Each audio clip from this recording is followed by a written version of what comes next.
Oigo abanyekinyorobe kinyoro kyabo Omosanata bwe county ya Nandi Samson Eserekali nigo anyariko baga Komochia Eserekali ya Kenya asikiri ateruna nigo basinyuko kinya esekta yaba gusinyi michezo aiga Kenya muna anyariko baga kwera lituko ria rero uyuru kunyako baka okwana chingaki abaminyoki abarikunyako bakorosia etimu ira kunyako kwakirisha insi ya Kenya imesi ya Ghana Accra chingaki imichezo ira chikunyako bagi kwarigani gwa bwanguiga nigo abamyoki abu banyako bako goma gokora amazoezi askiri batebuna nigo chinchira chogochora etimu yo chitalinge chindonge igento kyabairira kogoma na igo mo senator yo niganyere ko baka Komochia Eserekali na kubure Eserekali ni wende kubeka emirobere emekanu yo kwaneke buna ni chikunyako bagi ukinya esekta yemichezo imensi ya Kenya.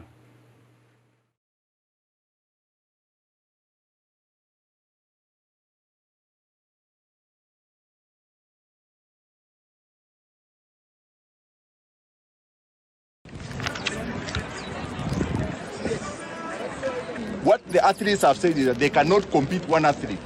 The quota must be increased. That is what you are saying. So tumeelewana vizuri. So sisi tunataka mtusaidie kitu moja because again hatuwezi kwenda kutetea kama hatuna team. Tutatetea when we have a team of 3 per event. That's what you are saying. So bwana Mutigo. Mnanipata? What are you saying? So tusidanganywe tafadhali. Sawa? Athlete. Hakuna kudanganywa. Kama hakuna mtu mwenye anaenda leo, kama ni mtu mmoja hakuna, kama ni watu wawili hakuna, watu watatu najua ndio wanaendanga. Sawa? Hiyo. Mimi nataka niulize Wizara ya Michezo na wale Kenya National Sports Council na Athletics Kenya. Wengi wao wanaenda na magirlfriends na mipango ya kando na kwenda kupiga starehe na kupita ile inaitwa business class. Wenyewe wabaki, wacha wachezaji waende peke yao. Ikiwa hiyo ndio, kwa sababu ile list, hata ile slim list wanataka wachezaji waende, wao ni wengi kuliko wachezaji. So nataka niambie na nataka nishukuru wachezaji kwa sababu wamekataa kufanyiwa udikteta wakati wa team selection ambayo inaendelea kule uwanjani. Na mimi nataka niulize kamati husika katika bunge la kitaifa na bunge la seneti wawaite hawa Wizara ya Michezo, waite wale Athletics Kenya na Kenya National Sports Council. And that is why most of us have said Athletics Kenya lazima ifanye uchaguzi.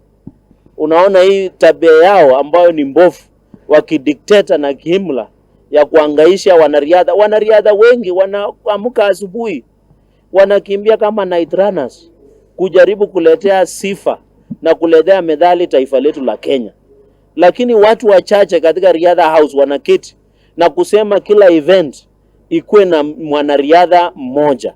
Na mnajua kama 3000 meters steeple chase utume mchezaji mmoja na huyo mchezaji akiwa mgonjwa ama asikuwe na afya mzuri wakati wa kukimbia siku hiyo. So tunataka kila event ikuwe na wanariadha wa kutosha ili tuweze kuzoa medali ambaye inatosha. Kwa sababu ikiwa heshima ya hawa wanariadha na wachezaji na wanamchezo katika taifa letu la Kenya, wengi wao wanajinyima, wengi wao hawana viatu, wengi wao hawana ile support. Lakini ikifika kule Agra ndio wapate nafasi ya kujionyesha, showcasing on behalf of this country. Ya mwisho, unajua wanachezaji na wanamichezo na wanariadha wanapoenda kukimbia huwa wanaonyesha sura ya Kenya, wanafanya what we call brand Kenya. Sasa heshima ya kuwakubalia tu waende kula Accra waweze kushiriki.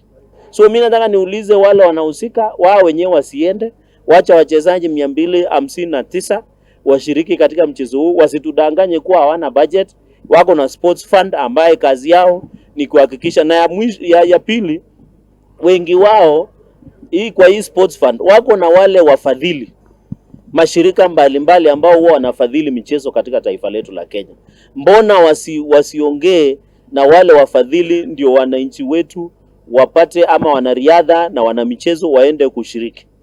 Ikiwa hawataki kufanya hivyo, ndio hakuna haja Kenya ishiriki katika huo mwezi wa Aprili katika mchezo wa continent ambaye itahusisha Afrika. Lazima tuende pale Accra mwezi wa 4 tuchukue medali ya kutosha. Kenya irudi heshimike kama nchi ambaye kwa mambo ya michezo na riadha inajulikana.